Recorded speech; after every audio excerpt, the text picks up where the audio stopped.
Well, it's a time of Salford City having a bit of a change around upstairs. They're getting new ownership in the form of US investors, Lord Declan Kelly and Lord Mervyn Davis, along with David Beckham to be the face of things, if you like, in the hope that that can rejuvenate the club that hasn't really adjusted to League Two quite as well as it would have hoped. Now, this stint in League Two is the club's first ever stint in the Football League, and historically, Salford City being in League Two is a great achievement. But when it comes to the investment that the class of '92 have put into the club, it probably hasn't lived up to their expectation. Just the one top seven finish since they were promoted to this level in 2019. So, can the tweaks off the field, the fresh investment rejuvenate the club and take them on that next level? Or will they continue to be mid-table fodder in League Two? And what about Carl Robinson? A reasonable first full season for him after taking over, inheriting a team that was struggling towards the bottom last season with a ninth placed finish. But he's a manager with higher league pedigree as well. So can he rebuild his career? And can Salford City make that next step towards League One? Plenty to get stuck into then on this Summer Deep Dive.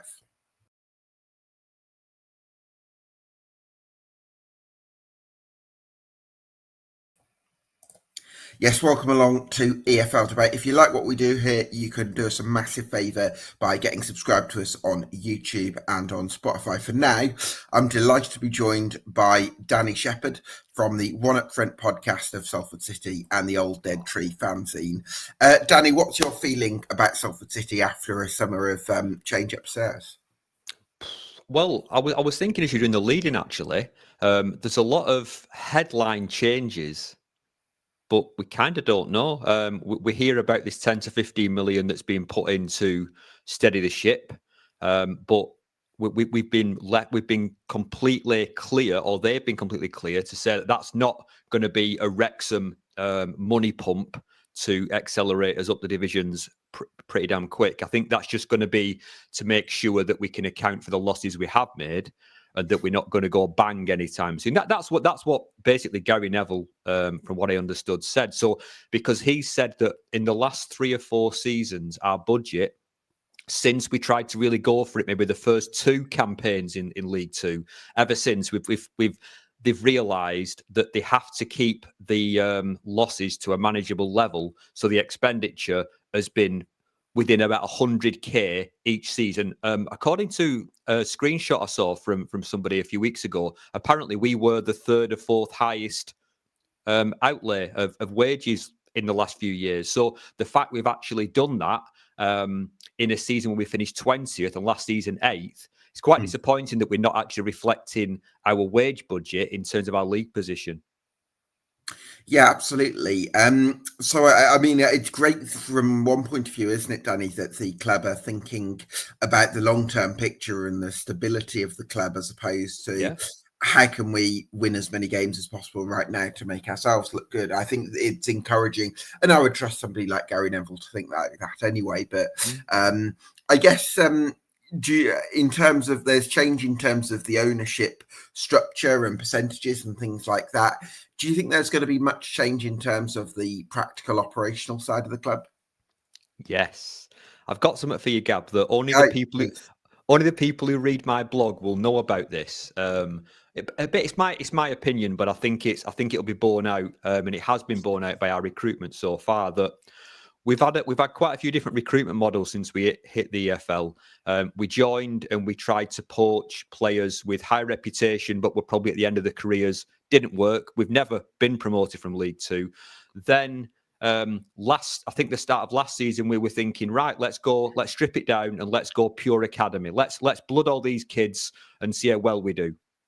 Then when it came to the season, they bottled it and brought in a load of older players who were on short contracts and didn't work.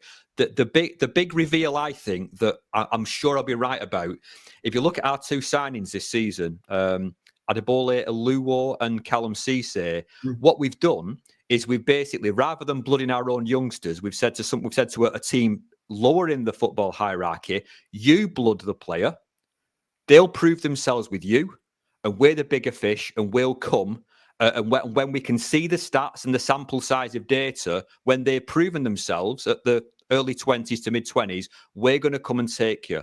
And I think that's a really, really sensible approach. They've never done that in League Two. They've never been that clever without trying to be offensive. And I think the profile of play they've gone for, absolutely. I mean, Cisse, the first thing I heard of is his engine is off the scale. The guy can run for decades. So we've never had that in midfield that I can think of. So things like that. Aluwo is a beast, and he's 10 years younger than Tilt. So we've kind of upgraded and gone younger in a team that I do think is able to move athletically like a Carl Robinson team wants to move. I think that's been his frustration. I think it was Neil Wood's frustration that the team, although quite a lot of those were signings with his input, your Mallons and your Watts and your Callum Hendrys, etc., that team could not get about the pitch like the one that Carl Robinson, I believe, is building at the moment. That, I think, is a big change, Gab. Yeah, I think that's really exciting. It is. Yeah, I like that you're signing really, really athletic players and players who are kind of coming up the leagues rather than coming down. I think that's a really exciting thing for sure. What's your feeling on Carl Robinson on his first 18 months or so in charge?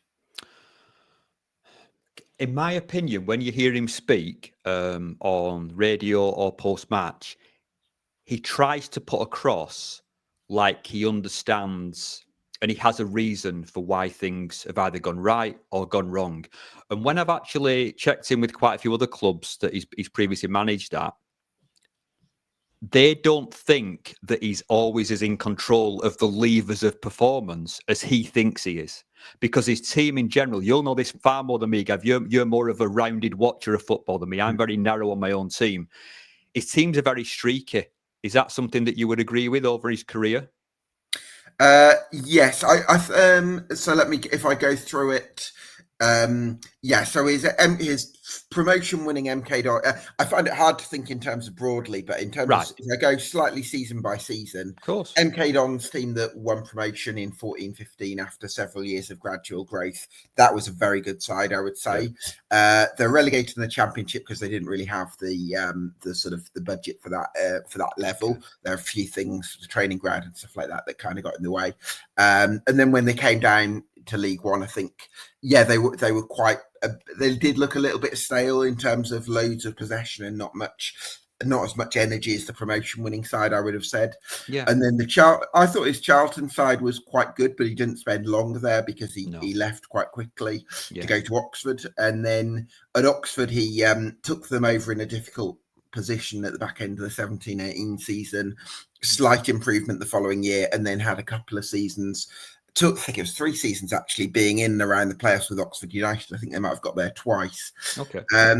So this is a rambling way of answering a question. No, it's the answer I'm learning from. So yeah. Okay. Yeah, but I would say that in his final season at Oxford, there was a feeling that kind of ties into your idea that he wants control, if you like, or he likes to feel like he's in control, because there was a criticism that he was quite took on a lot of the responsibility for the recruitment, and probably too much, because he maybe didn't defer to other people as much. And I would hope that that's a lesson that he's learnt from. I would say that at his best, I think he can deliver some very, very good teams, not just at this level, but actually in the division above. But there is also that potential for him to maybe try and take on a bit too much control sometimes. Yeah, no, I'd agree. I mean, I think I would actually say that rather than just limited to him, I think Neil Wood, streaky as hell in terms of our form. It's almost like we've changed virtually the whole squad. We've had massive churn, but there's almost kind of Tottenham pre-Pochettino. There was like a streakiness to there's like a perception of a team that they're a bit flaky. And I definitely think that Salford, while I've been watching the last 4 or 5 seasons, have been that. But something I'd like to ask you though, Gab, is that right when a manager, as ours did towards the end of last season, at least the last 6 to 7 weeks, if not 2 months, he basically didn't pick anyone but his best starting 11, game in, game out. For obvious reasons, he wanted to get into the playoffs. I don't blame him for that. But his bench, who were all his signings, never got a look in, and quite a lot of those are 2 years contract carryover, so they're going to be here next season. And if I was one of those, I'd be feeling quite cheesed off about it and thinking, well, the fella doesn't, when it comes to it, the fella doesn't actually believe in me. So, and some of those have that kind of link to Carl Robinson. Either they played at a previous club, they're part of this agency group that Carl seems to be close with. I think Stockton, James Chester was with that, etc., etc. So, my question is, do you think a manager basically getting the last scrap of juice out of his starting 11 and playing them week after week after week in the important games, will that impact the rest of the squad? Do you think that's a negative for them? This is a tough one for me, Danny, because I Yeah. think as much as I can see the argument for keeping things fresh, so Darren Moore, for instance, one of the things he actually did really well in the end that I maybe didn't recognise at the time was rotating the squad earlier in the season. And earlier in the season, I was saying Port Vale don't really have an identity. You can't tell what their 11's going to be. Mm-hmm. But actually, he kept players fresh for the run-in, which meant that when it came to the big part of the season, Port Vale absolutely nailed it. From that point of view, you could say yes, maybe rotate a bit more. On the other side of that, if you rotate too much, you can lose that bit of synergy and kind of continuity, if you like. So it's a fine balancing act. Just remind me the names of the players that weren't starting in the back end of the season, Danny.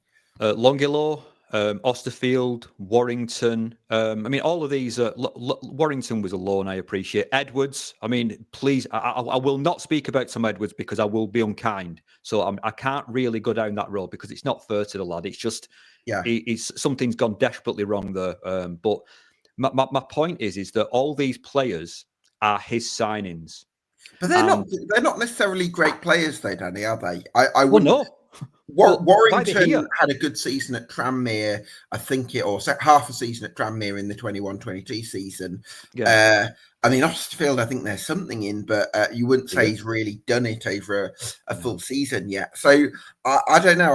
I think there's also a case to be made that maybe the options on the bench were a little bit limited.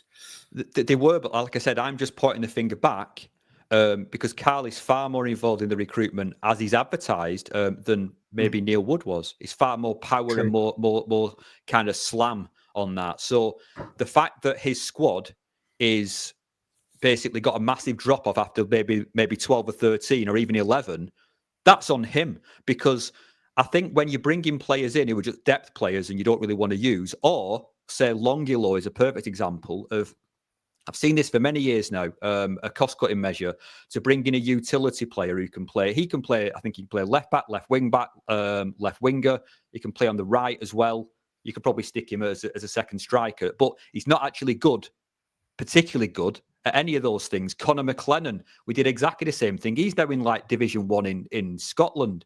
John Taylor got brought in last season. Now he's at Ratcliffe. Like, what were we seeing to make us think that these players were good league? I'm not saying Longillo is terrible, but he's just not particularly stunning anywhere. He's just like a one-man bench. And I think when you hear Gary Neville talking about the finances, that there has been an effort to make the squad smaller, to have multiple utility players that you can just bang. Like Osterfield played so many positions last year, but all of them, apart from maybe left centre back, where he did quite well, bang average.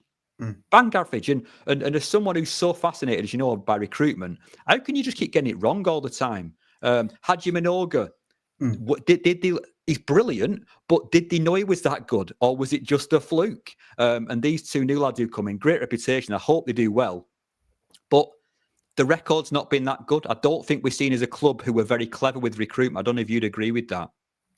Yeah, I mean, I think with signings like Haji Minoga, if they get it right, I think we've got to give them their due for that, just in the interest of balance. Yeah. But I think what I would be quite curious about is there has been a pivoting towards the National League with recruitment this summer, obviously signing Aluwo from Barnet, part of their title-winning squad, and Callum Cisse from Wellstone, was it? So Carl Robinson won't really have been seeing those players firsthand in terms of in the flesh. No. So is there the possibility that it's actually more through the recruit, whether is it Paul Scholes head of recruitment at the moment? Well, I mean, I actually don't know how it shook out, because as soon as this new ownership group came in, the only people from the class of '92 who were technically still classed as being involved, even though Giggs remained on the bench, um, was well, just Neville and Beckham. So the roles that people like Scholes had in the club, Butts obviously left and doing other things. I'm actually not sure. I I think. thought I heard, Danny, that it's going to be pretty much the same. I thought I saw that on a Right, okay. statement. That, I mean, I should be far more well informed of that. I've not read that, I must admit. I'll just tell you what my nose tells me. Go on. And whatever role that Jamie Russell has in our club, I think I smell his profile of player in this. The fellow we brought in from Swindon reached Mm, out to a few contacts in Swindon. The age profile and the type of player that, I mean, Longilo was one of the first ones. And whether he knows the National League, I couldn't say. They do seem to be down south centric, which is maybe not an accident. You know, they're all from down south. So mm, it just feels like there's a new voice in that recruitment room that is having an impact, because the direction has gone mm. quite far away from the technical players that we used to like, which I always felt were Paul Scholes wanted to see himself in. You could just imagine it. You know, Stevie Mallon is kind of an immobile Paul Scholes in a way. I know you love the man, but all right, I've seen him enough. That's my opinion. He was Do actually you mean quite good. Stevie Allen or Paul Scholes, Danny?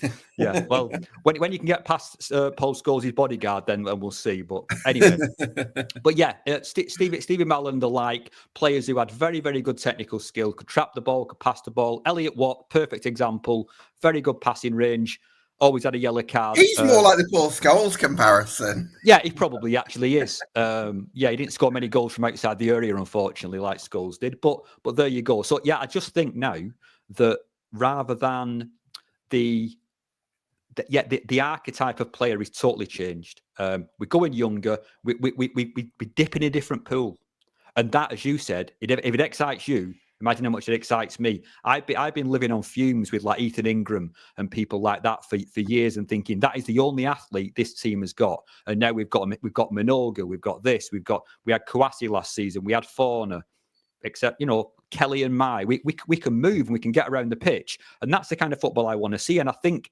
it's worth giving a go. It's not failed yet, so Mm. you know. Yeah, absolutely. So I think let's have a look at the squad then, Danny. Yeah, I think the goalkeeping position is an obvious one to start with, because you're going to need two goalkeepers from what I've got down there. I'll tell you what, it's the best position to be in. You can imagine that, Gab, because last season there is no way in hell that Matty Young would have come to us if he didn't have the strong possibility of being a number one goalkeeper. Nobody else in League Two, I believe, could have offered him a toss up for the number one spot, and that's what happened. Because we had nobody. I don't think that was intentional, because Alex Kearns left unannounced before the first pre-season game in Belfast. But I think it's quite a strong position to be in. I'm hearing talk of Lewis Benjamin at Wolves, possibly. Is that someone you're familiar with? I've He's not only a heard the name, no. young lad, really highly rated, maybe like in the England underage teams. He could be maybe our number two, or maybe vying for number one spot again. And we may, I don't think we've extended a contract to Jamie Jones yet. He may come back, he may not. He was more than serviceable when he played. He just wasn't in the same caliber of composure and presence and distribution. It was night and day. He could not pass a ball or manipulate a football like Matt Young could. But Matt Young will never come back to League Two, not because he hates it. It's just he's far too good for it. Mm. Yeah, I would take umbrage with the club signing a goalkeeper on loan for a Premier League club with the intention of them being competition for it. I think it's one thing if they start the season and aren't up to it or aren't ready, and then you bring in your safe pair of hands as the backup who can come in and do a job. Yeah. But I think to go in with the assumption of saying, yes, you're going to be our first choice goalkeeper, and then actually no, we're going to play this 30-year-old that we've also signed, I'm not sure about that. So from my point of view, you either say we're going to go into the loan market and we're going to go in with the intention of that player being our number one goalkeeper, or you say we're not going to go into the loan market for a keeper. Listen, I mean, I love any different opinions of mine. I love it. I looked at last season and I think it worked well. I was told it was a complete whoever comes out of the battle to the death in pre-season is going to be our number one for a time. That was Jamie Jones. And I think just by his sheer presence, Matt Young came in and achieved things that I've never seen before. There's not many Matt Youngs about, though, that there aren't. There may never be another one for 20 years. I actually think he's that good. So, yeah, we may have looked out on that because apparently Alex Bruce was at a training course with a Sunderland under 21 coach. And then because of that, they got talking and then they made a phone call to Sunderland and then we actually brought the lad in. So it may not be a temple of a success every year, but I think what it does, it controls costs. And it does mean that you kind of, if you have a relatively equal two goalkeepers, if you have a massive injury, there's not a massive drop off. Because one thing we did not have last year is a problem at the goalkeeping position at all. None. Our backups usually are young kids from Huddersfield Town's youth team who never play, or maybe in the EFL Cup or something. But last year, you could put either of those in and you'd lose very, very little. Well, certainly an area that needs strengthening. Yeah. He doesn't take a genius, but obviously very early I days. can play. I used to play. Go on. I'm sure you can get a trial, Danny. So defence. You mentioned there on Tom Edwards. It's interesting. I'm a little bit surprised actually because I think when he was at Stoke City, and this was right at the start of his career, there was a lot of excitement about his career and what he could do. And I think if I can remember, a lot of Stoke fans were actually hoping that he would play more often for them. I think Mark Hughes often went for a more experienced option at right back, and Stoke fans wanted him to play. But since then, he's not quite been able to live up to that potential. And I just wonder if, is that sort of one or two other challenges off the field that he's had to kind of overcome, or is it injuries, or not quite sure? I mean, what I would say about him is that the first time I saw him in pre-season, I think he came in, his first game may have been against FC United last July, and I thought, he needs to get in shape, this kid, otherwise there's going to be problems. And come May, never got in shape. Nowhere near it. For me, carrying far too much. And you look at his picture from Stoke, it's not the same man. It's not the same. And, you can understand someone in the mid-30s kind of put Andre Wisdom, for instance, looked a lot heavier when he came in on a trial towards last season in pre-season than he did when he was at his fighting weight playing for Liverpool and Derby years ago. I understand that the guy's in his mid-30s. Tom is in his mid-20s. I do not understand why through a hard pre-season that Cal promised us, that Tom never got in shape throughout the 9 months he's been with us. He's on a 2-year contract, which you kind of have to offer a player from the Championship to get him anywhere near, as we talk about Ben Woodburn later on.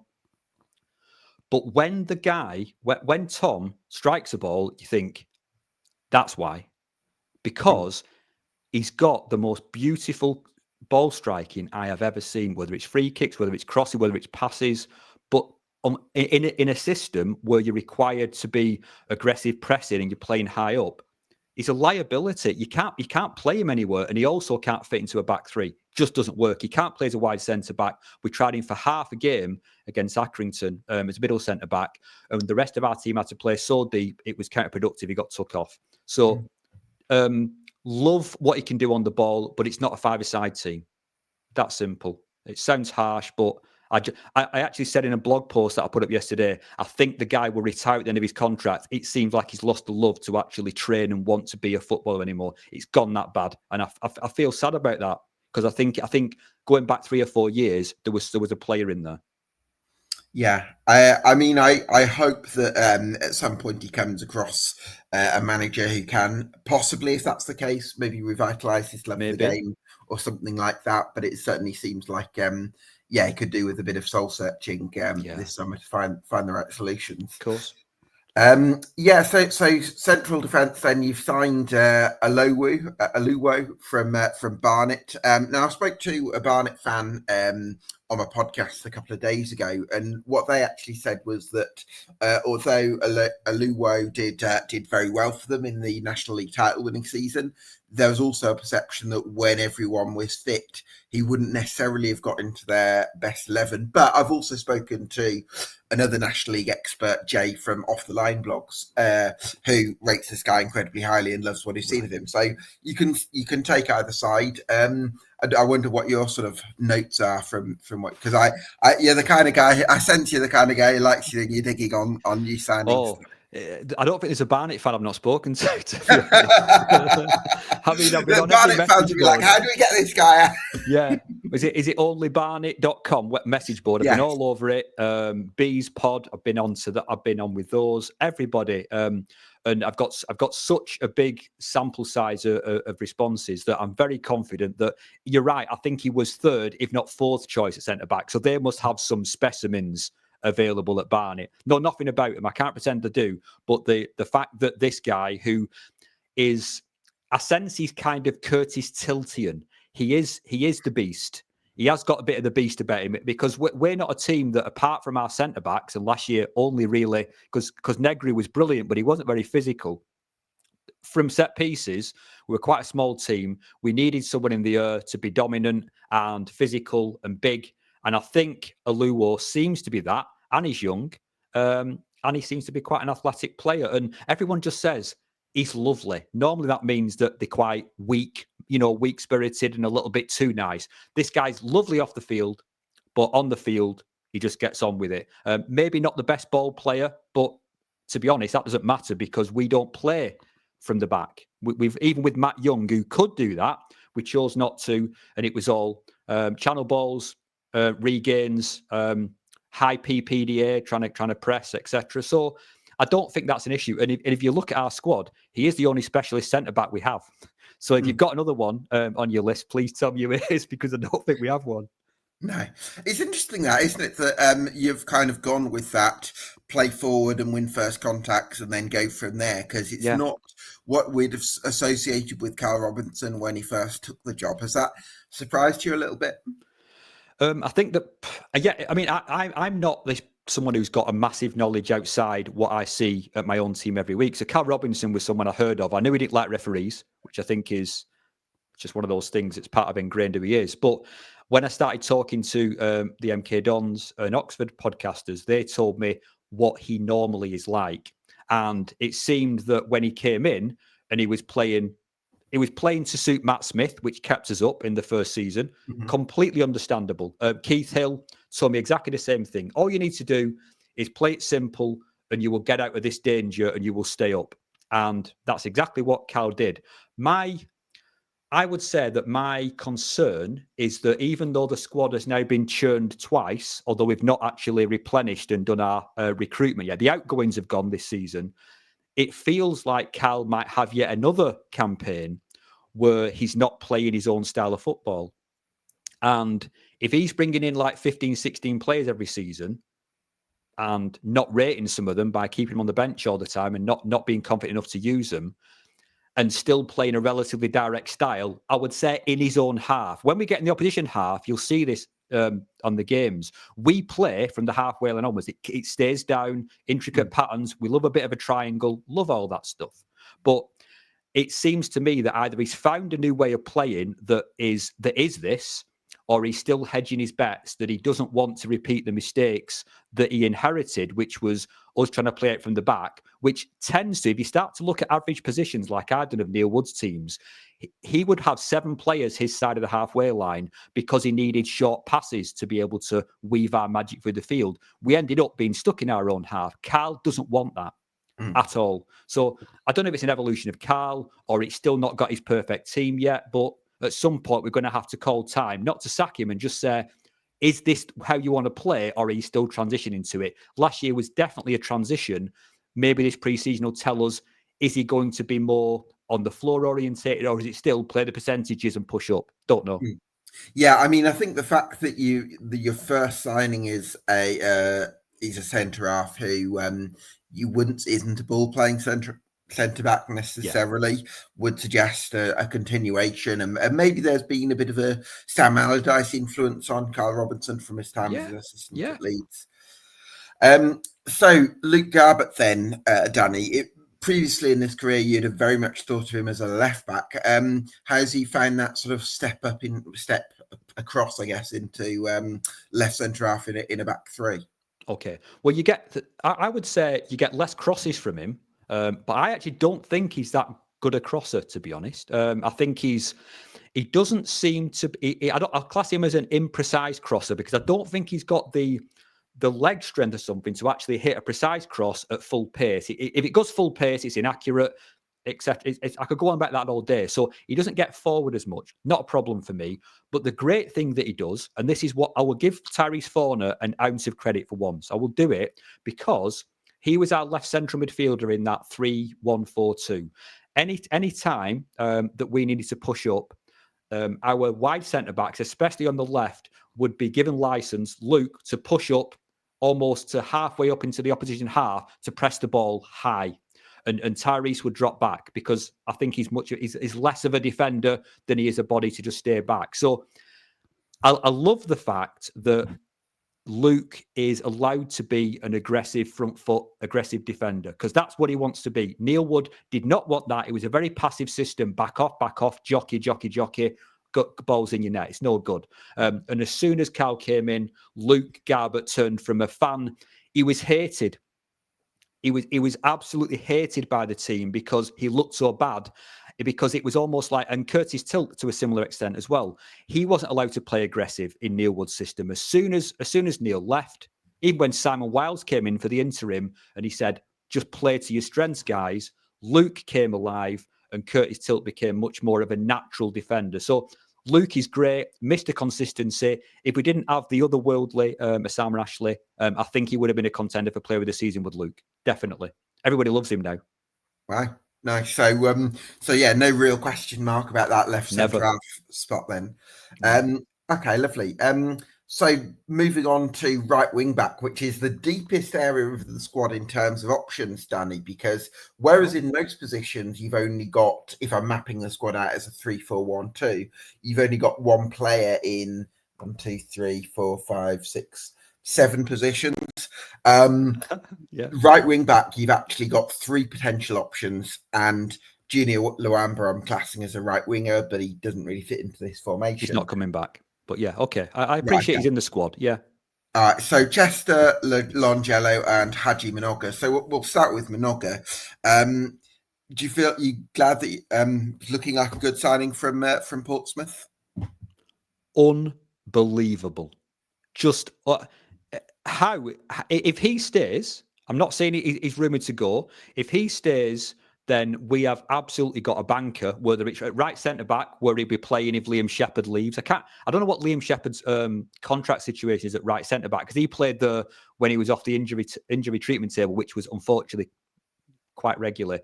But that's the great thing about Minoga. He can play middle centre back at a push. I saw him against Wrexham, ripped it up in that game last season. He was brilliant in a cup game, I think it was.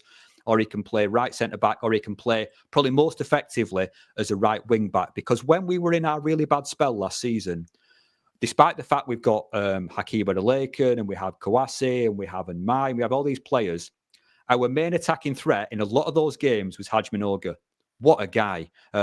He's brilliant receiving the ball with his back to goal on the halfway line. He can turn either way. I'm not sure he's two-footed, but he can turn either way. Brilliant ball carrier, very strong, impossible to shift off the ball, impossible, very, very quick. An absolute joy to see him last season when we had no players upfield who had any aerial ability. We were playing a strike force of Mai and Stockton. You might disagree that there's some quality there in the air. There isn't. No. Wide target man, straight out to the right, onto Hadji's head. On you go, son. Flick on, and then that's where we go. So Hadji was he was like a Swiss Army knife. He's everything. He's unbelievable. And when I've met him, such a nice, so humble, and I've heard he's so surprised how well he's done, because he puts it all down to the coaching of Carl. So yeah, he's an absolute stellar signing. Well, fantastic addition that is. Is. So, I mean, again, if you're thinking Haji Minoga is going to, if he stays fit, is going to start 40 plus league games, presuming you keep him. Oh, yeah. That's going to be tough, isn't it, for the likes of Dan Chesters and Roger Longello to break in? Well, the good thing, I mean, I can't speak about Chesters because he's so far at the back of the queue because he's been injured so long. Not his fault. That we'll have to. I might talk about him maybe if we're talking about the left because of that. Okay. We'll look at your matrix in a bit, but I'll be interested to know who you would like us to play on the left wing back because I think I don't Dan know if can you play can. either side. This is what I've got. All right. So Okay. Kevin Burko is the only left centre half I've got. Left wing back I've got. Burko, yes, Burko. We'll come to him. That'll be great. So Minoga we've ticked off. Longilo, like I said, what I've heard about him because we've seen him quite infrequently is that he can play. He's a left-sided player who prefers to play right wing, which is you've got it down on the right, haven't you? So that you've cottoned on with that. Yeah. But the one thing is that as a wing back, depending if we have a Sam Ashley in the team, our wing backs can take the day off and can stay in the opposition half because a Sam Ashley can scan touchline to touchline. He's going to cover that back three, no issue. Mm-hmm. If it's Josh Osterfield there, wing backs have to be deep because Josh Osterfield. He might look like John Stones, but he's not John Stones. It's just not going to happen. So I do think in that instance, without a Sam Ashley, who has had injury problems from time to time, some because of overuse from Carl. So again, I'm pointing the finger at you, Mr. Robinson, that when Longilo has to come back into his own half, Swindon fans have told me, and I've seen myself, he tries hard, but he's like an headless chicken. He's rubbish at reading the game defensively. So he's not really an option as a wing back unless you've got the adequate cover. Dan Chesters, he's a man who's never had a position, to be honest. I've seen him at wing back. I've seen him at right full back against Bradford at the start of last season. He did okay. I've got a feeling we should try him as we did at times in pre-season as a central midfielder. But he's tended to play either side as either a left winger in a four or a right winger as a four. I think it could be worth a do as maybe a right or left-sided central midfielder if we're a bit thin in that department to get us through pre-season because Humbles, I think, has gone. Liam Humbles. Jez Davis, I think his contract has gone. We've got a very threadbare squad to get through pre-season again. We might have to start bringing Wisdom, Kelly, and all these people back out of retirement to get us through the games. I don't know, but the only real viable option is a right wing back, unless Liam Shepherd stays or he's re-signed, which probably won't happen because he's so injury prone. It's Haj Minoga. Junior Lawamba, I'm actually not sure he's National League standard. I'm not sure he is. He's that bad. So central midfield then, Osama Ashley, you mentioned that you touched on it there, that how good he is at sort of covering all bases and facilitating the wing backs, being very attack minded. But I also there's part of me that wonders, could he play a bit more of a useful role in a kind of more pressing remit rather than as that destroyer? But I think if my memory serves, you like him as more of a basic destroyer type. Yeah, but ultimately because I mean Neil Wood would be thanking you for what you've just said because Neil Wood tried to have him as I think it was Sarri who had N'Golo Kante as that presser behind the front line pushing upfield. And we did that successfully in one game. I probably said to you before on the podcast against Leeds. He sat on Ethan Ampadu, put a quilt on him. The guy did nothing all game purely because Sam Ashley was in his face. We played a midfield diamond in that game, and Ashley was the head of it in the attacking midfield spot, but as a presser. But if I've not said before, I will say it. When Sam Ashley plays, when we have a back three system, he allows us to defend with 4 and attack with 6. When you have anyone else in that defensive midfield spot, it has to be a 2. So that automatically means we're defending with 5, if not more. So he actually he's like a 2-for-1. He's like a cheat code to having less players behind the ball because his recovery pace is so good. And I actually think that if we're going to talk about him, this Cisse fella we got from Wealdstone, his engine, I think he's going to be able to do everything he can get up and down like I'm sure Osama Ashley can. But I think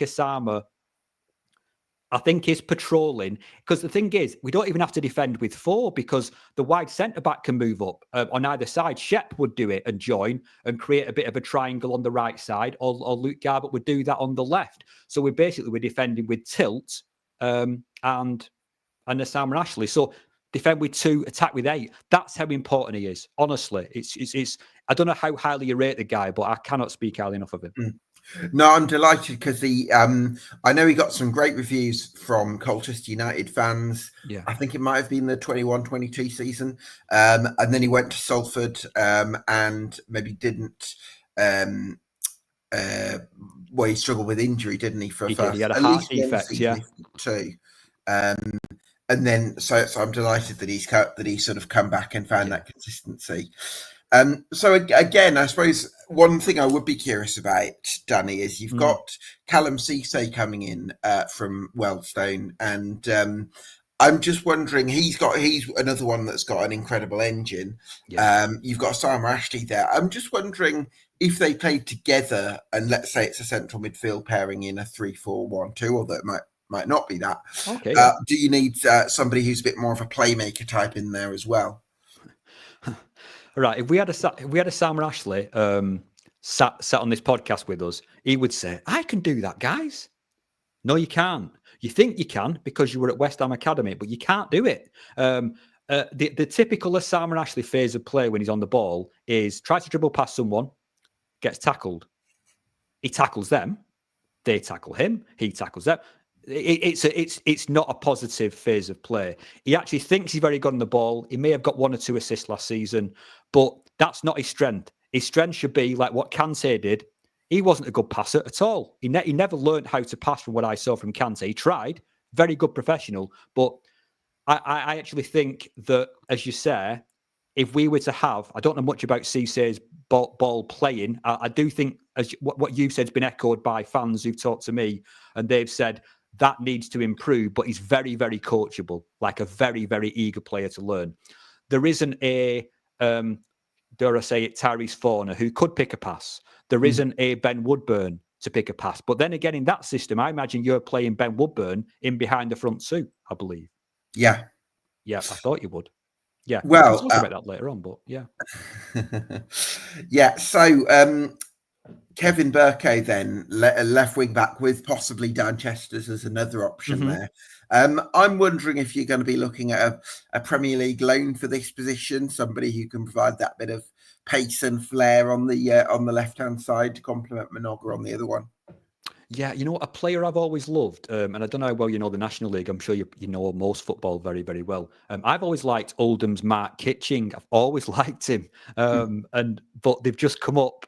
They've got money. They've probably got more money than us because they've got much bigger crowds than us, and they've got a wealthy owner. So, but I've always liked the guy. I've always liked him, especially in the opposition half. So I don't see it. I've heard no rumours. I'm not trying to start a rumour, but he's the type of player that I'd like us to have.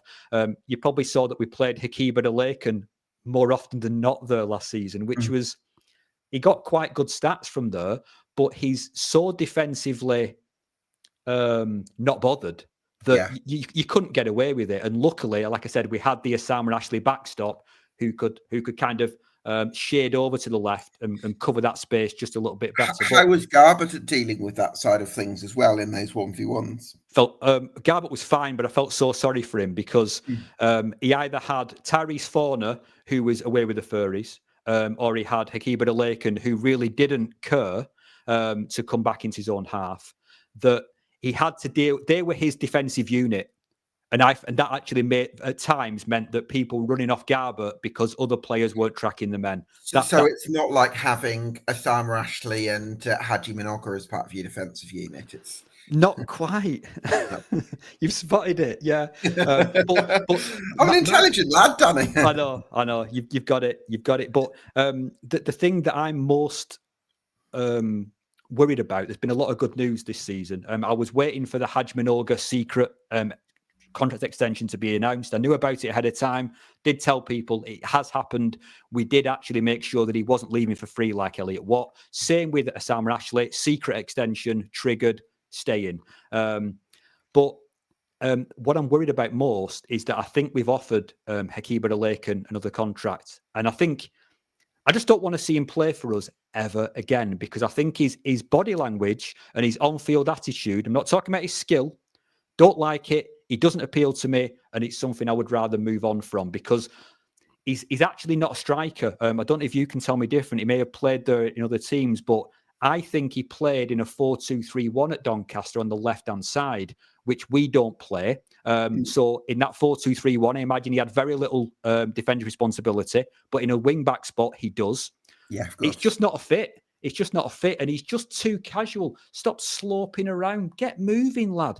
And Cal Robinson obviously believed he was a game changer because every now and again, I think in 3 games he scored 2 goals in terms Well, of there's Cheltenham at home, wasn't there, first half of the season? Tranmere. He scored 2 as well. He scored a load of penalties, but the rest of the time, I would say, he just was there with a fag in his mouth. He wasn't doing much, and I don't like to see that, especially when you've got Haj Minoga, Kelly and Mai running themselves to blood. That's the team. I just think it's a bad role model to have in your team because the rest of the team are going, I'm killing myself for this cause. Why is he doing that? So I don't want Akib Adelakin to come back. I also think his wage demands will be problematic because I think he likes top end wages, and I hope we don't even try and chase that again. Yeah, I think that's one thing Salford City have got to try and get right. I know you've got this American investor and David Beckham and all the rest of it, but you've still got to say, okay, we've offered you this. If you want to take it, great. But if not, we're not going to go higher than that. I Exactly. think that's Come for the right reasons. Yeah, 100%. So the number 10 position, Ben Woodburn. Now, I suppose there's an argument that if you do have the runners in Osama Ashley and Callum Cisse in midfield, as well as possibly a more defensively diligent left wing back than Hakeeb Edelarkin was, you might be able to get away with somebody like Ben Woodburn as that luxury player, I guess, in the number 10 role. Yeah. But I suppose my question to you would be, does he produce enough productivity to sort of make it worth it? No. And I've got more to say on that, but the ultimate answer is no, because whether this is a trustworthy source or not, I think it's the Capology website online, and it's one of those where you have to pay thousands of pounds to get access to wages of various clubs and stuff. The only player that they did reveal, they didn't give the figure, but they did say that Ben Woodburn was Salford City's highest paid player. Doesn't surprise me, considering his previous pedigree and where he came from. He's on a 2-year deal. But what did he do last season? Get shouted at from the sidelines from Cal Robinson because he's not either intent enough with the press or he doesn't understand where to be in the press, which is problematic if you are an attacking midfielder because you're just behind the strikers. So you need to be, especially one of those strikers is Cole Stockton, who is a bit of a brick, so not quite to the same degree as Matt Smith, but you know what I'm saying. So Ben Woodburn did okay. I think he does. If he's got time on the ball, he can pick the through ball. I wanted him to do it far more, but we need, in order for the through ball to be effective, we need the right striker to run onto it. And Cole Stockton, yet again, is not that man. He's not going to get behind the defence. Callum Hendrick was not that kind of player either. I don't think we've got any other strikers in the squad. We'll talk about those. But one player that we've not mentioned yet who could fit as left wing back or could go as an attacking midfielder, because I saw him do this a lot in pre-season, and he is a dog off the ball, Kelly and Mai. He will fight you to the death for that ball back. He must, if we can find the regain stats for League Two last season, he must be up there. He is absolute an animal off the ball. Gets booked a lot, but he is exceptional at pressing the ball like it matters, which is something that Ben Woodburn just doesn't do. But in terms of a creator, he's a runner, not a creator. Is Mai. But that's why I like him in those wide positions because of his ability to take people up. So if you're asking me on the squad right now, I mean, I'm expecting another 10 additions, Danny, but if I was going on the squad right now, I would probably want to play Kelly and Mai at left wing back because I would want, because I think that he's got that strength off the ball that you mentioned in terms of being very diligent and full of running. But I love it. When he gets into those advanced areas on the left channel and he can go either way, he can take people on. He's just so exciting to watch. And I think that you could build a system if you've got runners like Cisse and Ashley in midfield. I think you could build a system that allows Kelly and Mai and Haji Minoga to be very high up the pitch, but without losing without losing too much in defensive transitions.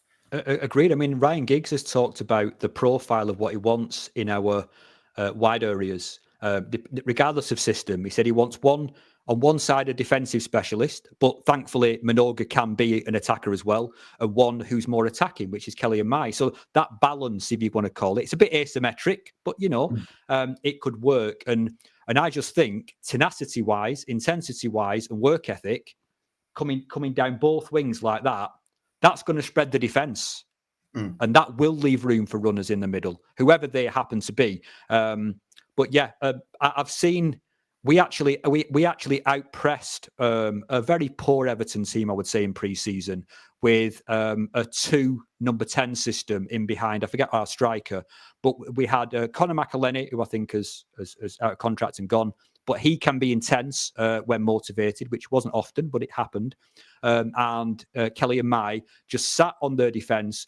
They couldn't get out of their half, and we just pressed and pressed and pressed, and we were brilliant that day. So maybe we can sometimes change it from a 1 behind a 2 to a 2 behind a 1 if we can get maybe a cultured attacking midfielder, like a Woodburn we've already got, maybe alongside a dog of war like Kelly and Mai. Maybe we could do a 3-4-2-1. Or so, there's many different ways it could go. Because I'll tell you this, I've never understood why we've been so insistent on playing a front 2 with the range of options we had last season, because I don't think at times we've had many natural strikers outside Cole Stockton who can do the business. Kelly and Mai's been tried there. Ben Woodburn's been tried there. Who hasn't been tried there? It's bizarre. Yeah. It does feel like a common theme at Salford for players to be used outside their natural positions. And sometimes that can be innovative for a manager to see qualities in a player and see how that could be translated into a different role. But then I also sometimes wonder, if you've got too many players out of position, can the team look a little bit imbalanced? Yeah, I think that goes back to the squad economisation thing. That if you don't have a specialist on the bench, but you have a Josh Osterfield who can play defensive midfield, central midfield, attacking midfield, or left centre back, then he can come on for anybody. But he's basically out of position in 3 of those 4 positions. Although strangely, he did look, as I said, best at left centre back, because he's just got that kind of elegant build about him, and he's quite tall, so he's decent in the air, and did very well when he came on when Tilt was sent off against Chesterfield, which was the pivotal point in our season where we changed from a back 4. I think we were 4-2-3-1 all the way to that point, and after that we basically just spammed out a 3-2-4-1 or a 3-1-4-2. So one of those 2 things. But yeah, we seem now to have recruited for a back 3, because going back to Aluo, he's very experienced with it. I think Barnett were using that last season. So he's going to slot in as a middle centre back, which is really important. But as you said, you're talking about 10 signings. I think Cal's talked about 5. Now we've signed Aluo on top of what we've already done.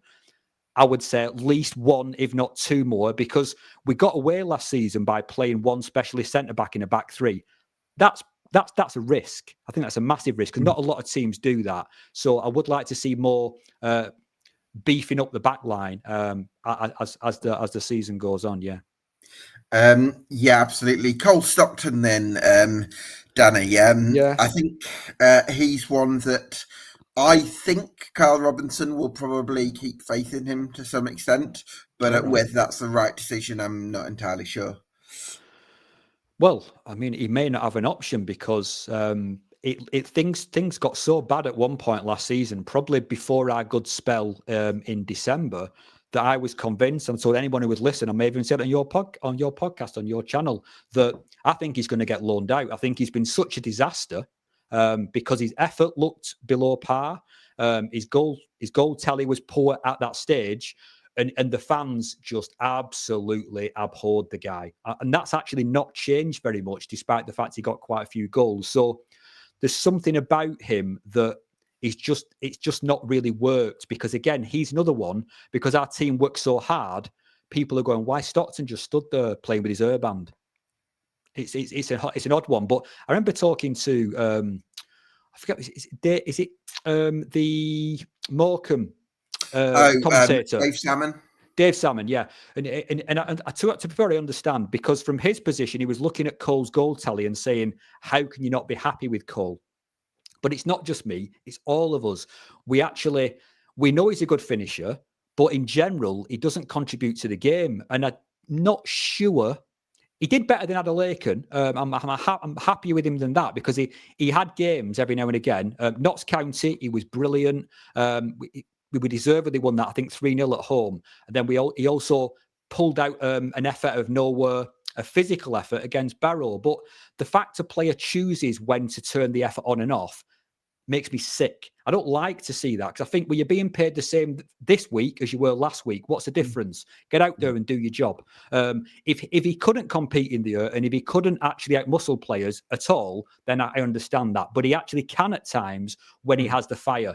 And why he's not been able to do that under Cal Robinson, who I think is a good man motivator, I've struggled, as of a lot of fans, as to why Cole seems to be quite detached and quite selfish. Like if there's a goal on offer, he's got an extra burst. If there's not, he'll just stand back and just kind of leave it. So my question to you then, Danny, is why do you think Cole Stockton kept getting those opportunities in spite of what we were seeing? Do you think it was partly what you discussed, the lack of dearth of other options in terms of strikers? And do you think it was partly this instinct from Carl Robinson to kind of give his players a kiss and a cuddle and believe in them, and that's kind of his way of getting the best out of them, which can have its ups and downs? Well, for me, I remember seeing on the Class of '92 documentary a few seasons back, Gary Neville, when he was running the show before it kind of went to Nicky Butt and now it's come back to elsewhere. Gary was talking about, well, we've actually got like £7,500 a week going out into our centre backs. This was, a while ago. So it showed me that the club and the ownership at that time were looking at how much they've got invested in any one position in the squad. So the fact that we had a player on a 2-year contract who was stinking the joint out till November last season, nobody would have took him off us.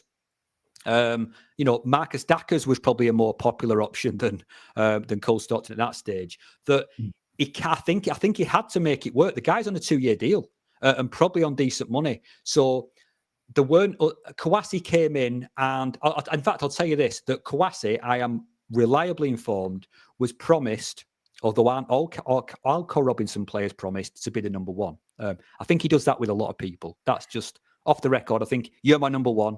Then when they go out the room, you're my number one. It's not him, it's you. So, but I think with that, when Kouassi came in, he was promised that he was number one, and he did once he was fully fit because he was recovering from injury. He was given a run to prove himself, but the guy just did not score. He's a brilliant hold-up player. He's fast. He's strong. He works hard, does Kouassi, does everything but put the ball in the back of the net. Just watch him in warm-ups, shanking him into the stand, over the top of the roof.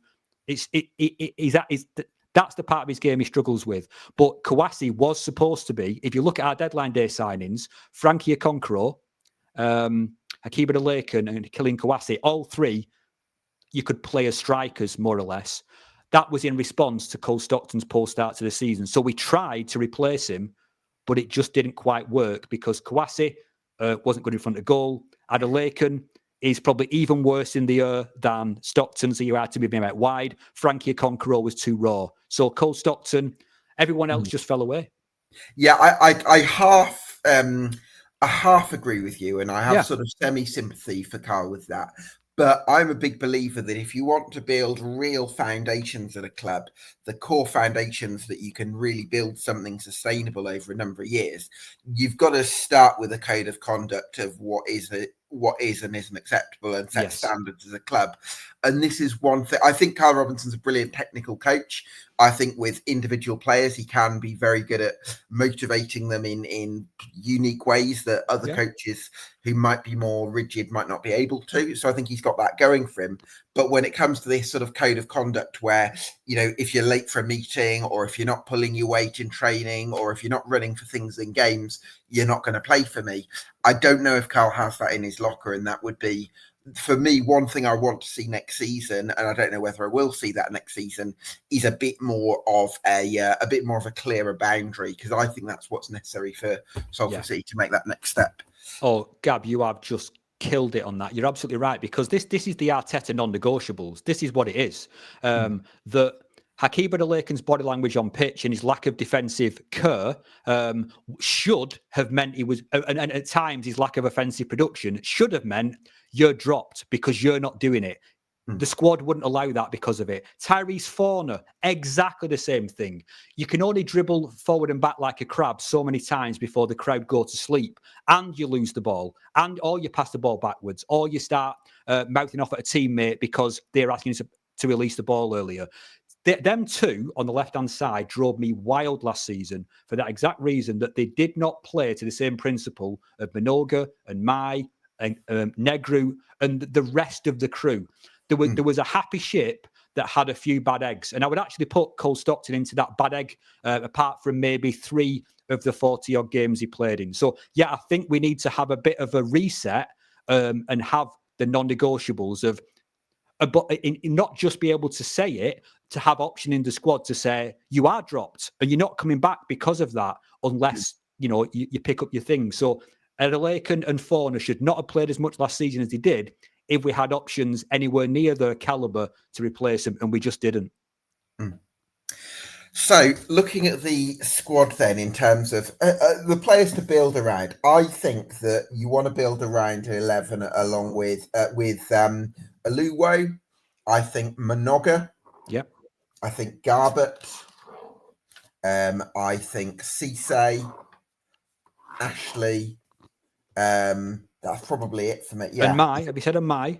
Oh, of course. Yeah, Kelly and Mai. Yeah. Yeah. Kelly and Mai, whether that's a wing back. Yeah. So that's 1, 2, 3, 4, 5, 6. So I think you've got 6 players of in 11 that could compete at the top of this league. Yeah. I think you need it. If Carl's saying 5 more players, I think that's 5 more players that drastically improve the standard of the best 11. But even then, I would have reservations about the quality of the depth in the squad. I get that. And I just want to say 2 other players who are, they're on the radar. One maybe beneath... Kirill Malcolm. Kirell's one of them for sure, because he played a hell of a lot in last pre-season, and he put on a display against Warrington Town the like I have never seen. Literally, see, I think Kirell was on the right. Warrington's left back, an experienced player, just got toasted 15, 20 times. Scored quite a few goals in pre-season, didn't get seen again. Did not get seen again. And that was a bit of a surprise. I know he's only 17. I think he's 17. So a lot of people are thinking, well, let's throw him in. You find a place for him in that system, because I can't find one. He's not a wing back. He's not a striker. He's not an attacking midfield player. He is a winger. And in fact, there's 2 other players I want to mention. The other one, have you heard about Will Wright yet? Has he come on your radar? No, I've not heard of Will. Right. Not if he's a young player. I've heard of Will Wright, who played for Swindon last season. No, this is one of our academy prodigies. So he's currently under either bids or serious interest from Arsenal and Man City. He's virtually never played for us, but he's the next big finisher that the world's never seen. Scored 40 goals in whatever age group he was in last year, maybe the under-18s. Played, I think he came on as a substitute against Port Vale. Willing runner, but it's the Kelly and Mai from 2 seasons ago situation, where he's not got the body strength to hold up the ball when a defender's on his back, so he's kind of useless in possession. But if we could start to create those Ben Woodburn opportunities to get him to start finishing and slamming him into the bottom corner, I think he's the next one. But I think possibly what may happen, because it won't actually impact the strength of our first team, if we were to sell him, as is rumoured, to one of those 2 clubs, decent fee, good sell-on fee, happy. I'm happy with that, because that player is probably at least 2 seasons away from being ready for League 2 physically. So what value is that person giving to our club at this time? Will Wright, honestly, that's Ben Collins didn't work out. He was at Flint the end of last season, Flint Town. So he's not made the grade, unfortunately. Sorry about that, Ben. But Tosin Olopade is the last one I want to mention, because I think he's still under contract. Tosin, young lad, academy graduate, ex-Burnley youth, Irish nationality. He played really, really well for us last season during the pre-season. I thought he'd come on a bomb. The only time he got absolutely mullered was against West Brom, because they played us off the park. They took that pre-season game really, really seriously. And then the manager got sacked a few days later, I believe. Ryan something or other. Scouse lad, I forget it was. But was it no? Was it Derby, Preston? May have been Preston, not West Brom. Oh, Ryan Lowe, Preston, yeah, Ryan Lowe. Lowe. My Yeah, mistake. I'm getting my I was teams playing confused, in yeah. white mixed up. So, but Tosin was very good in pre-season. He looked like he developed a lot, and then he's just kind of gone into the wilderness again. What's his surname? Sorry. Tosin Olopade, Olopade. Okay. I And like whereabouts him. did he play? I've seen him at right back, but he's a specialist right back. But I think he's athletic enough to play right wing back. And I think he actually played when our squad was at its thinnest because we hadn't actually beefed it out in the transfer market.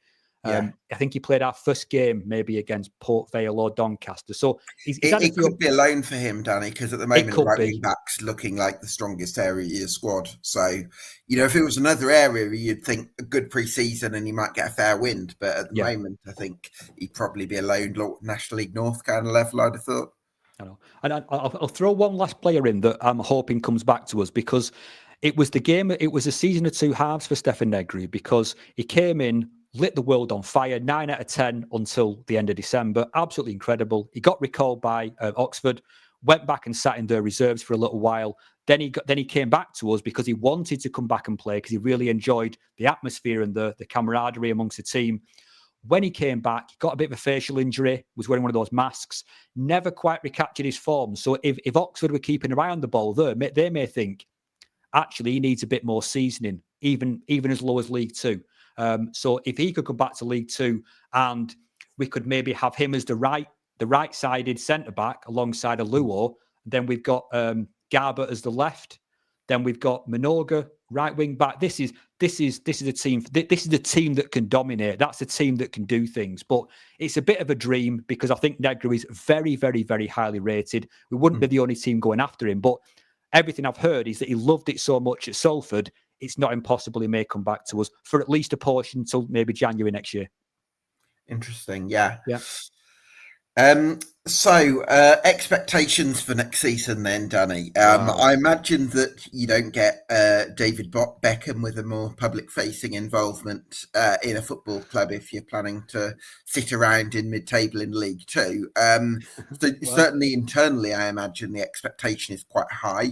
I always get the feeling that from a fan base point of view, the expectations are more realistic and maybe more related to things like style, development, and culture. So how are you feeling about expectations for next season? Okay, expectations are. We've talked about margin for error. I think maybe pre this call, but the margin for error for us is top four down to the bottom half. It's like, who knows? Because as you said, possibly as much as half of our starting 11 is still not with the club, including our goalkeeper.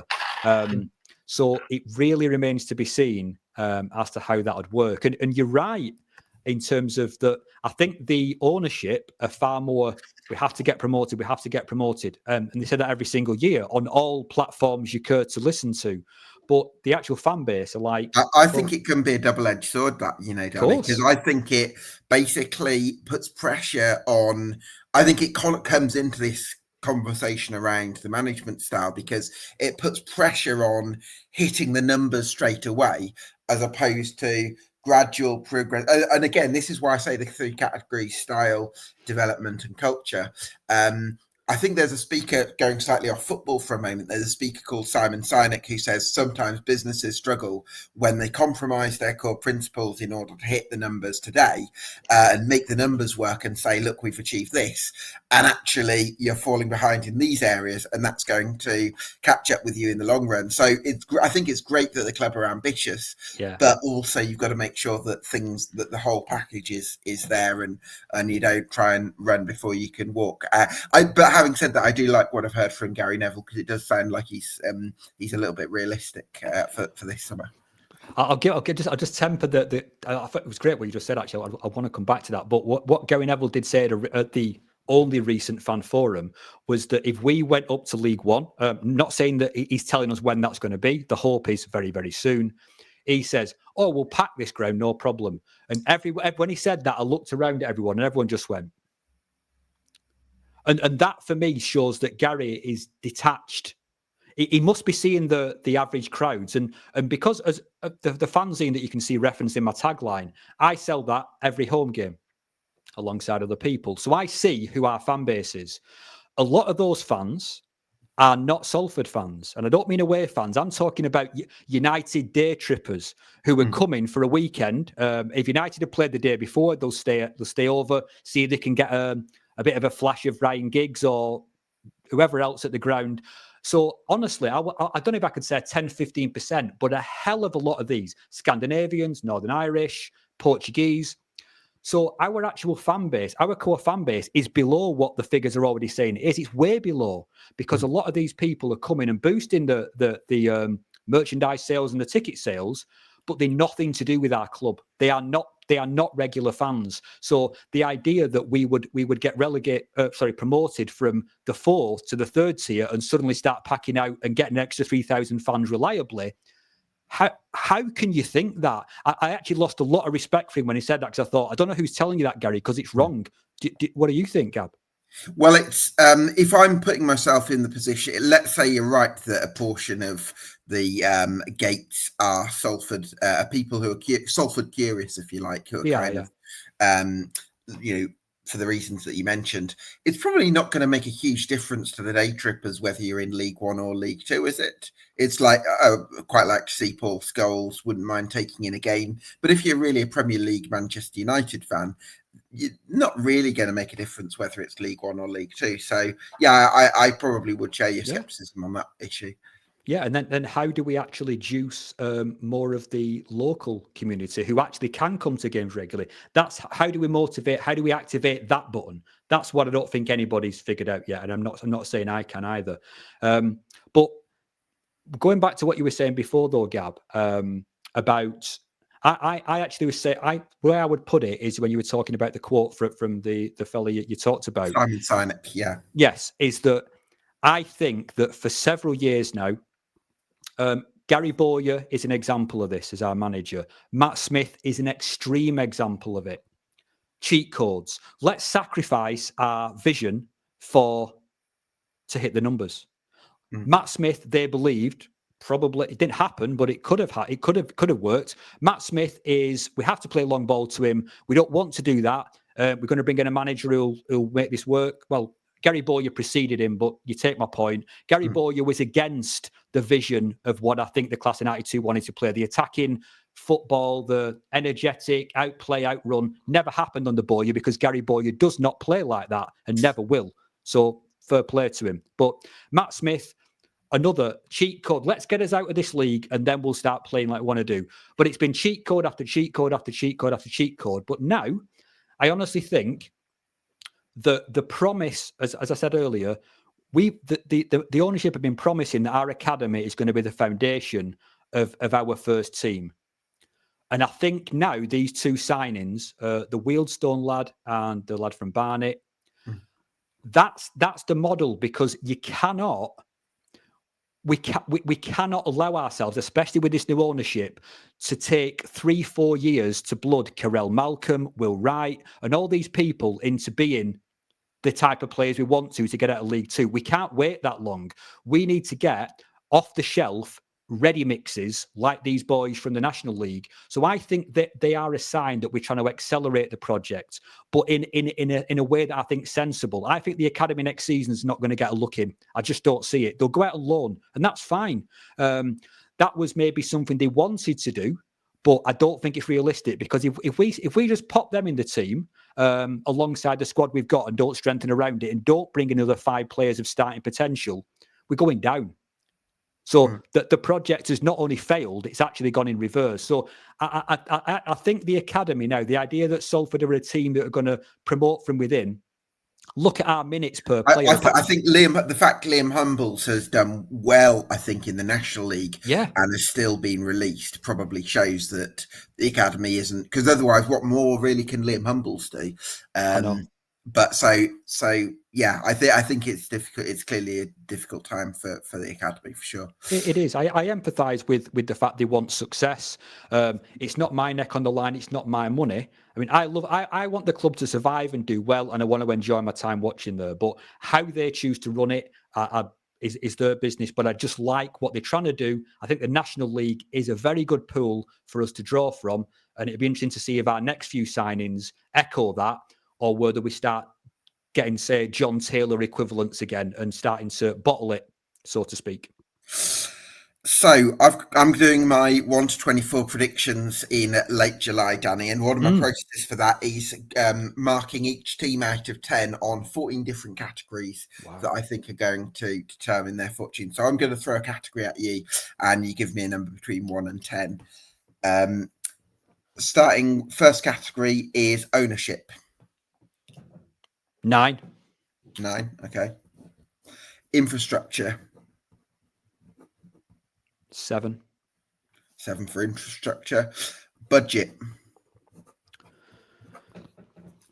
Well, if that's just amount rather than usage of, it's. I'm going to say. I'm told it's high, so I'm going to say 7. 7 for playing budget. Okay. Yeah. Management. 8. 8 for management. Goalkeeping department is very difficult to judge at the moment, so we'll say not applicable. All right. Defence, based on who's there at the moment. I think I'm going to go 7 because I think they're going to improve that. Yeah, I would expect so too. I like that. Yeah. Midfield. Let's include the wing backs in this. I think that's our strength, actually, midfield, considering the signing we've made. I'm going to go 8 for that. 8 for the midfield. Attack. 4. 4 for the attack for now. Just by that I mean strikers, literally strikers. Okay. Not as an attacking team, but as like a strike force at the moment is a one man band of Cole Stockton. It's not good enough. So. Okay, yeah. I think if you included Kelly and May in that, it probably bumps it up a mark. Possibly, yeah. So squad depth on the assumption that, let's say, 6 more additions come in between now and the end of the window. I'm going to go a little bit longer on this if it's okay, Gab. Yeah. Sure. All right. Because we've got quite a few players such as Ben Woodburn, Cole Stockton, and Tom Edwards on 2-year contracts, so they're with us all this season. I believe they're all on substantial wages. That I don't share your confidence that the next 5 players who are signed are going to be of starting quality. I wish they would be, but if we're sticking to the same budget as last season, as we'd be told that Gary Neville has committed to that, a lot of that, it's like our fantasy football points are all wrapped up in Ronaldo and Messi and these, we've not got many points to share among the rest of the team. So I actually think that squad depth, I'm going to say 5. 5 for squad depth, okay. Squad stability.